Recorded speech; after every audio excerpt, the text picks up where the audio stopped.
Hello and welcome to the must-have plugins for Xplane 12 in the year 2024. Almost all of these plugins are going to be free and they're absolutely essential when it comes to improving your Xplane 12 experience. What I will say is sometimes less is more when it comes to plugins. The more you have and the more plugins you try and stack on top of each other, the more likely you are to have a simulator go wrong. So it's important you choose your plugins well and use the ones that work best and as few of them as possible to give you the best that you can. And so without any further ado, we're going to make a start. And the first plugin that I'm going to look at is probably not really a plugin in most people's book. And you are looking at it right here, right now. This is, of course, the Zebo 737. For those of you who are either very new to Xplane or that don't know, this is by far the best free module that you'll ever get for any flight simulator ever, including, of course, by that Xplane 12. It is a Boeing 737, and it's incredibly well simulated to the nth degree. You can customize it to the nth degree for those of you that perhaps haven't seen. If we come over to Avitab here, which is one of the other plugins we'll look at soon. If we come over to the Xplane menu, Customize, you've got so many different things you can do. For example, if we come over to the exterior menu, you can choose whether to have winglets. Let's have a quick look what a difference it makes.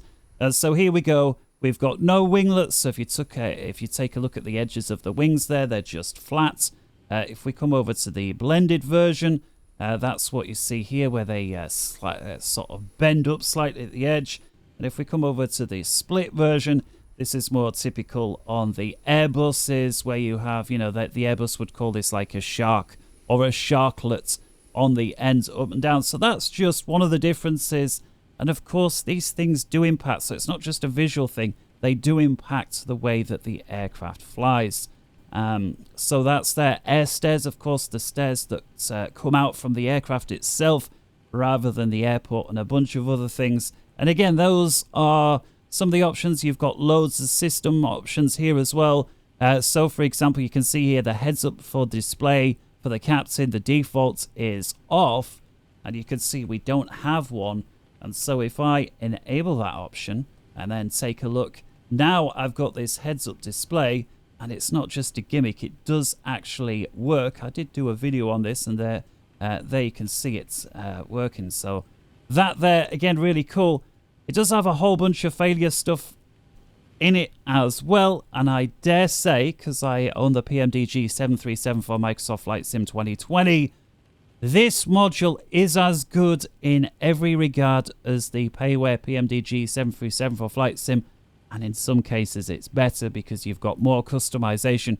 For example, the PMDG 737 in Flight Sim doesn't let you have a heads-up display. And I did do a video where I had an engine fire in the Flight Sim 2020.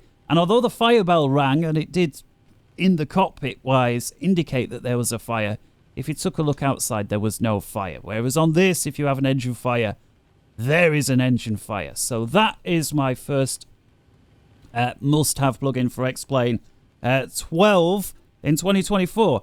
The second plugin, and I'm just going to do away with the heads-up display. There we go.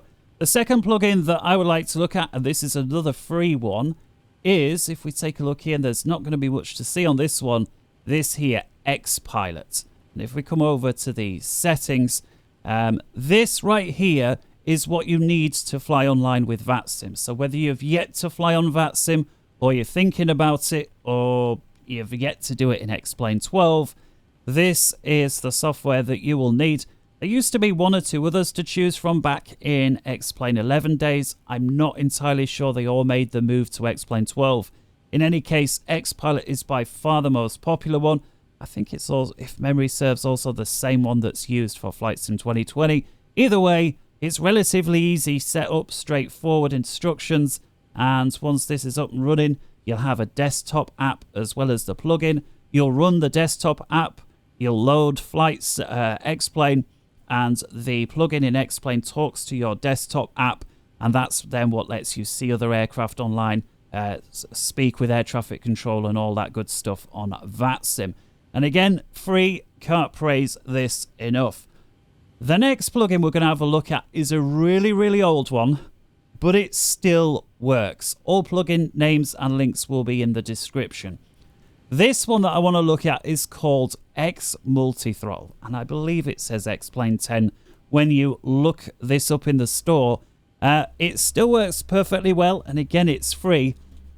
And what this does is let you control more than 2 throttles if, like me, you've only got 2. So I have 2 throttles, much like you see here, left and right. But let's say I was flying a 747 or something else with 4 engines. What this plugin lets you do is control the outer 2 engines. So if you imagine you've got engine 1 on the very left tip, you've got engine 4 on the very right wing tip, and then engines 2 and 3 in the middle, you would have no way of controlling if you've only got 2 throttles. What this multi-throttle plugin lets you do is either average the middle 2 engines or minimize the middle 2 engines. What that means in a nutshell, imagine my left throttle is all the way at 0 and my right throttle is all the way up at 100%. The middle 2 engines would be averaged out at around 50% if I chose to average the middle engines. That makes sense, right? In actual fact, the left engine would be like 33%. The right engine would be up at about 66%. And if you imagine drawing like or having a piece of string between your throttles, where the middle of the string is would be where your middle engines are. So again, this is very useful if you're trying to control more than 2 engines and you've only got 2 engines on your throttle. The minimize option is what it says. It takes whichever throttle lever you have as the lowest or the minimum, and that's what it sets your middle engines to. So again, same example. If I have my left throttle down to 0 and say I'm on a taxiway and I'm trying to set off round a tight turn, I might not want to use all the engines. I might only want to use my outer engine. So I would raise the right throttle and that would spool up the outer engine on the right wing.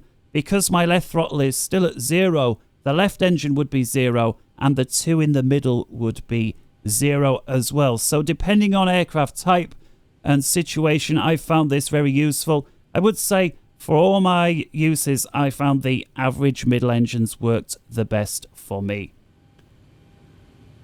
Moving along then, the next one we're going to look at, and we've already alluded to it, is Avitab. This is yet another free plugin for Xplane 12. It's been around for a good while now, and it's absolutely brilliant. And it's this thing here. It's basically the iPad tablet that you see at the side of the aircraft. Some aircraft like this one have them on both sides. In my experience, they've always been copied or duplicates of each other, but it's a very minor issue because usually you're only going to sit one side of the aircraft anyway. It allows for the tablet to be customized. So for example, here this is Avitab, but you can see it's got some customization options specific for the 737. But if we click on Avitab itself, this menu here is available on all aircraft. And even if the aircraft didn't integrate Avitab, you can still actually get at it from the main menu like this. And if I come over to the airport page, for example, you can see here that these are actually copies of one another. So if I move the page here or here, you can see that they move. It has a perfect integration with your Navigraph account. So if you use Navigraph, you'll be able to access all the airports and charts from in here. But even if you don't have Navigraph, you can still make good use of it. So for example, the charts here, this is where you load your flight plan from SimBrief in text format, so that will be there for you to view, or any other PDF document that you like. You can put aircraft instructions or anything else in there. You've also got the option here for a map view, and again, this here is the free version. So if I turn my aircraft icon on here, you can see where you are on the map. You can also use this button here to switch between a regular map, and again, if you've got Navigraph charts, you'll have access to this menu at the bottom. This lets you view the aviation charts for both high, low, as well as VFR. And again, this pulls it all in from your Navigraph account. This chart is probably a little bit too messy for me, but I suppose if you're on VFR, you're going to be zoomed right in anyway. Either way, that's there, but if you don't, again, you can still use this. If I just show you here, if we go back to the normal map view, you may say, well, this isn't much use as a pilot. But if you press this cog here, you can actually enable things like VORs or airports. And so even though you don't have Navigraph, it still lets you find where airports are. And importantly, VOR beacons and or their frequencies. You can even press this one here to get the old ILS frequencies overlaid on top as well. So here we see ILS for Liverpool, for example, is 111.75.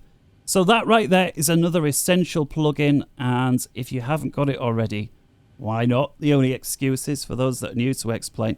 The next one is a plugin that's often overlooked because it's buried within the instructions of another plugin, so I'm going to highlight it here, and that is the Terrain Radar by Dr. Cluck. And what this does, I'm not going to be able to demonstrate it very well because we're on the ground rather than flying, but it lets you, if you press the terrain button here, literally see a terrain overlay on your navigation display. It's integrated with many, not all, but many aircraft, certainly all the, if I'm thinking right, almost all of the payware aircraft I think I own, certainly with a navigation display, it's integrated. You can customize it so the way it shows the terrain can be customized, if not already by the add-on developer. And what you can see here in yellow indicates all the terrain that's above our altitude, that's within a certain distance. And in red there you can see the highest. So there's actually a couple of peaks there that this would indicate 2,300 feet. Everything there in yellow is at or above 300. And again, you can zoom this out. And here you can actually see the edge of the Xplane tile. So if we take a look at the range here, 80 miles on the ND, you can see that's kind of how far Xplane has loaded in the data. And you can see there the limitation. Everything beyond that is basically invisible. Some people may think, because they see that thing going back and forwards, that this is a radar. It's actually not a radar, despite what it may say the name. It loads that information in using the onboard terrain database, which is also shared by your GPWIS, the ground proximity warning system. So there is that. Next thing I want to look at is Better Pushback plugin. This was a mod that was brought out a long time ago and hadn't had any work for it done. Hadn't had any work done on it for a couple of years. People were starting to have some issues with it, including myself in Xplane 12. It did kind of work, but it didn't. Somebody has very recently taken that project on and released some updates. So I want to show that here. So if we come over to the Better Pushback and I click on Pre-Plan, as you can see, it works exactly the same as it did before. You just left click and drag to move the view around. You use your mouse wheel to adjust which way you want your plane to face. And so it's just a case of moving the camera and the aircraft into position. Let's say we want it there. And then we click. And then if you want, you can put another waypoint down. So for instance, if you really wanted to, we could do this. But I'm not going to, for the argument's sake. I think that there is enough of a demonstration.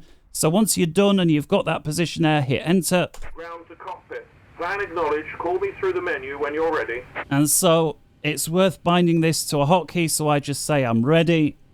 Ground to cockpit. Tow is driving up. And so with that, we now get the truck to push us back. You're going to have to ignore my phone there. As you can see, as with all of these things, if you're very close to buildings, you know, trucks, they don't see the buildings. That's just a limitation of Xplane. You see it in all the flight sims, actually. So if you're a little close to the building, you'll just have to, you know, pretend to be looking at something else. So that's that one there. The next one I want to look at actually takes us outside of Xplane, but just before I do, it's the Skunkcraft's updater. Now, it did used to be, it's an update tool. It'll update all your aircraft that support it within, or it used to be within Xplane. And I just want to show real quick why it's... Okay, all doors and... I just want to show real quick why it's important to get the offline or the non-Xplane version. And that is, I've just enabled it here to show. If we come over here to plugins and information, you can see I've turned it on just for the benefit of this video. Where are we here? There we go. The Skunkcraft's updater there, Sassel. If we come over to the performance page here and scroll down, you can see, even though I'm not using it, and I've been running Xplane for, well, at least 10 minutes before I hit record, you can see it's actually using 120, 125 US all the time. And so, you know, we would expect Xplane to be using a lot. This is the performance of the processor.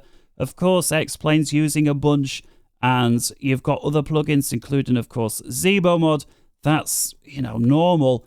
Why would Skunkcraft constantly be using it? So I recommend, if you have Skunkcraft Updater in your Xplane plugin folder, get rid of it. Get the offline or the desktop version.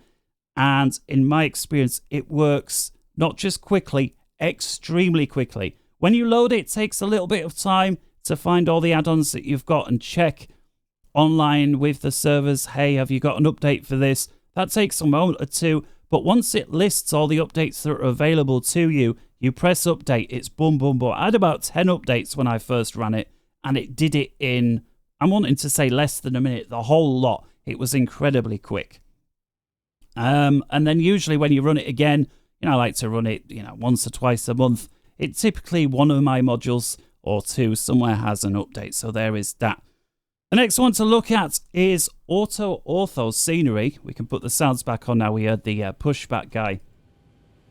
Auto Ortho Scenery, and if you haven't heard about this for Xplane, where have you been? One of the biggest, if not the biggest, addition from a plugin in 2023. And that loads up on the fly scenery, very much like Flight Simulator 2020. So it's going to be a bit difficult for me to show without flying, so I'm just going to move the camera around. Unfortunately, the further we move away from our aircraft, the lower the resolution becomes. But it's enough here to give you a good idea. So if I just move the camera like this, you can see here, this isn't generic scenery that's just copied, pasted and tiled in like Xplane usually is. This here is satellite photos. And if we lower it down there a little bit, or I'll just zoom in, you can see actually these here are trees or pictures of trees. Look very convincing when you're above 3,000 or 4,000 feet. But just like Flight Sim 2020, when you come lower down, the illusion falls apart. The difference with Flight Sim 2020 is they would try and put trees on all of these blobs here after the fact, something that Auto Ortho Scenery can't do. But if we do come over, and again, the scenery is here getting less detailed, the further away we move from our aircraft. So if I just bring us back a little closer, you can see where there are large clumps of trees, it generally gets them in the right place. And this is sort of what I was aiming at here. You can see roads are all obviously from the satellite picture. It overlays there. And you can see in many cases it puts houses on roughly the right place. What I will say is, just like Flight Sim 2020, it doesn't have the exact model of a house. It just puts generic house models in. Although unlike Flight Sim 2020, you know, these house styles look very European in style. Certainly, some, you know, when I go to Germany, I see loads of houses that look like this. They don't typically look like this in the UK. So again, it's a limitation of the mod, but overall, to fly around and see scenery like this is fantastic. How does it perform? I will say it is, if you've got a decent internet connection, as long as you install it on a solid state hard drive, very, very good. I notice very few, if any, frames missing. The only exception is sometimes when you fly into a new area, it sometimes sort of loads in the whole area at once, and that can cause like a stutter for like a second or so, which, if you're trying to do something crucial at that time, can be a little frustrating. If you're just cruising on autopilot, you barely notice it unless you happen to be panning around with your camera at the time. Fantastic mod. Definitely get it if you don't already. One now to look at as we just get to the last two. This is probably the only payware of the list, and if we come, actually let's come back inside the aircraft. That is the Xplane realistic, or XP realistic as they call it. What I will say is, every time there's a sale on one of the regular sales, you know, the Christmas sale that we've just had, that's probably over with now, but you know, there's sales all the time. This is always on the sale and it's always half price. So if you don't already own it, I suggest waiting for a sale and then getting it. And if we come into the control panel, what XP Realistic is a mixture of sounds, and they do play at the right time. I have to say it's very good, and as well as movement, camera movement. If you've watched any of my videos, for example, you'll see that when I go around a corner, my camera doesn't say bolted straight and level like it would if you didn't have XP Realistic. My pilot actually slightly leans into the turn. When I power up, my guy slightly leans back as he's responding to the acceleration forces. Same with turbulence. And if you take a look here, there are loads of things. So if we start here at the top left, we've got airframe wind. And as I scroll down, that goes all the way to windshield wind. It's everything there in alphabetical order. And if you take a look, when I click on each one of these, you can customize things. I could do an entire video on XP Realistic. All that I want you to take away from this is, it is sounds and or movement, and you can customize it all. And what's best yet is it's saved individually for each aircraft. So for example, if we take a look at blade slapping here, this is a phenomenon that's experienced in helicopters. And so here you can see, well, we're in the 737, so this is turned off, it's completely disabled. And you can see here that if we were to turn it on, we can increase or decrease the movement. And so the blade slapping would literally cause our head to do this. If we turned it up, we turned it down or off, there'd be no movement at all. And again, there's a sound associated with that. I'll just see, can we actually turn it on just to preview? Here we go. So I don't know if you saw there, a slight jutter. If I turn that up, and of course I've gone and disabled it, there you can see. And I might say, oh, that's too loud. So I turn it down, and again there, that's just a little preview. So I turn that off, clearly doesn't apply in the 737. But you can see there's a whole bunch of other stuff. So for example, brakes. If I turn this up just for the purposes of the preview. So obviously far too loud, but if I was to stand on the brakes while we're slowing down the aircraft, you can hear that tyres squeaking in your headphones. And again, it's pretty good, just not as loud as that. Right there, when you've got the loud rumbling of the reversers, is probably about right. And again, these profiles can be shared. So for example, if you find settings that you really like, you can share it with others, or you can find other people that have shared profiles. Again, it's aircraft specific, and you can load those. You can see there's 130 people that have shared a profile for the Zebo. But what I will say is most people share a profile and they either exaggerate some of the things or downplay some of the others. So you may wish to customize it. One of the most annoying ones I find is the sneezing one. If you're like me, you use headphones, this will literally make you jump out your skin because you'll hear somebody sneezing right in your ear hole as though they're there. And anyway, not worth it for me. It even comes with a movement, so the whole thing will shake. Obviously in real life, if you're trying to be super realistic, a sneeze generally comes a little unexpected, and it does, you know, you do lose your sense of sight and sound for like half a second or whatever it is. And so yeah, it's one of those things that, you know, again, customize it to your heart's content. Last but not least then, and then I'll have to go, is, and again, we're going to have to come out of Xplane for this. So I'll show it on my left window there, is a tool called Sim Toolkit Pro. Despite the name, it is free. It's a fantastic utility. It's this app here. It connects in with your Xplane. So if I come over here to live map, I'll just show one or two of the functions.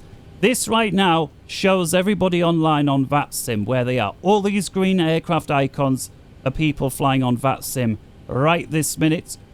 In these green sectors here, these are ATC centers that are online.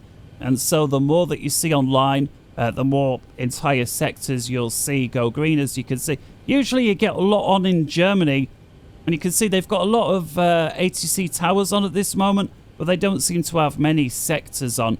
If you did, you'd see like this one here. I think this one here would be Langen radar, for example. As we zoom in further, we can see it does show us as well that we've got some ATC on. So in this case, we've got Heathrow ground is online. It's got the frequency there, 121.705.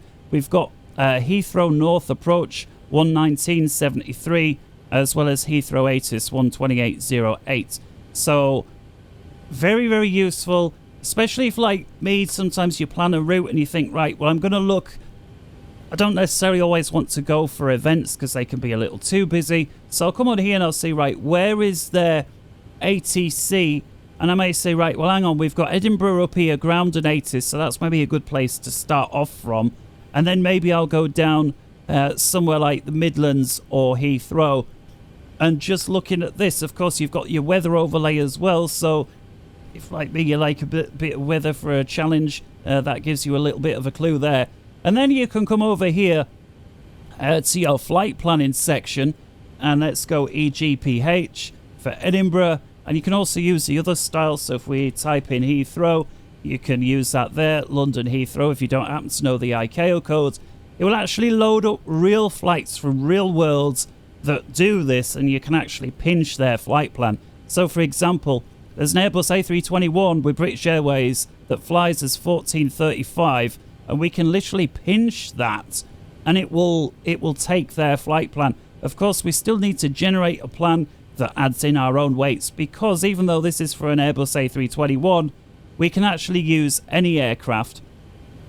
So for example, let's say I want to fly my 742 by Phoenix. I can load my 747 to do this flight as it is in real life by British Airways.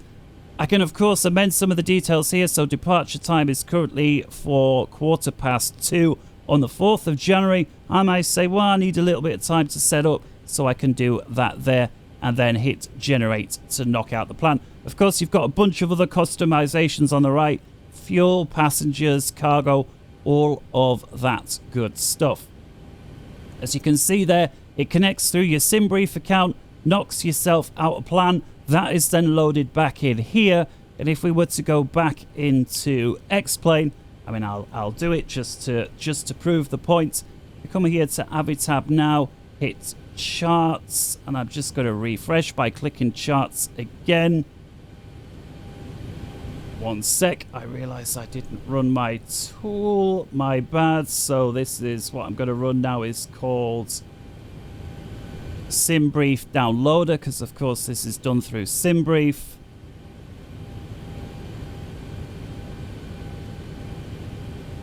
Now I'm trying to demonstrate it's not working.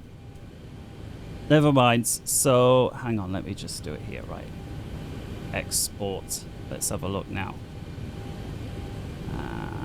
Oh, where have I gone? Resources, plugins. Trying to do all of this in one go. Avitab, charts. I'm used to double clicking. There we go. So here's our flight plan that we've just created. Edinburgh to Heathrow.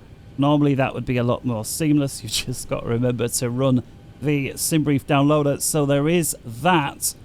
And then the last feature I want to show on this Sim Toolkit, again, which is brilliant, are the streaming tools here. So if you ever fly online and stream, you'll really want to make use of this. So currently, again, because we're on the ground, it's not going to show very much, but you've got options here what you do want to show: ground speed, show if you're on the network, your registration and so forth, call sign. If you're not flying online, you know, you may not always want to show all of those things. And so with this thing run now, if I come into my Xplane, and again, this is what you have to hook in using your streaming software. What you can do, if I come to my Xplane 12, is I can literally overlay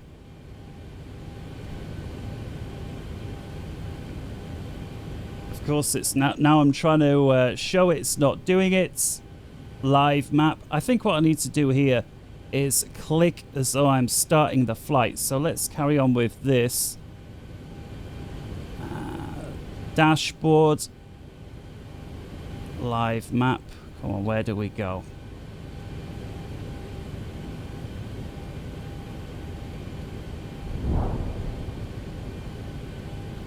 Right, I know why, because I'm viewing it on the wrong screen. There we go. There we go. Telling you, I was viewing the monitor, not the game. I'm trying to do too many things at once. So, there you see the overlay. So this here is the Sim Toolkit overlay. And you can see then on the very top there, speed. Now, again, we're on the ground, so you're not going to see very much. You do see the altitude, 237 feet above sea level. And as you can see there, that basically passes. If I was to adjust the QNH, you can see that right there is bang on. As well as our heading, 045 degrees. And you can see there, that matches up there as well. So you can add information on there, you know, estimated time of arrival. Again, if you're streaming, that's more important.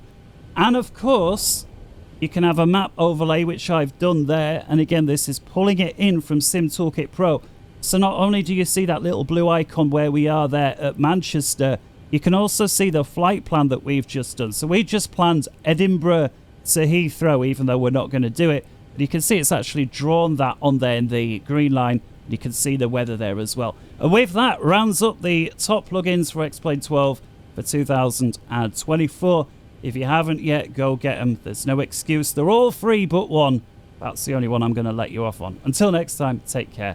Internet flight rules. Ta-ra!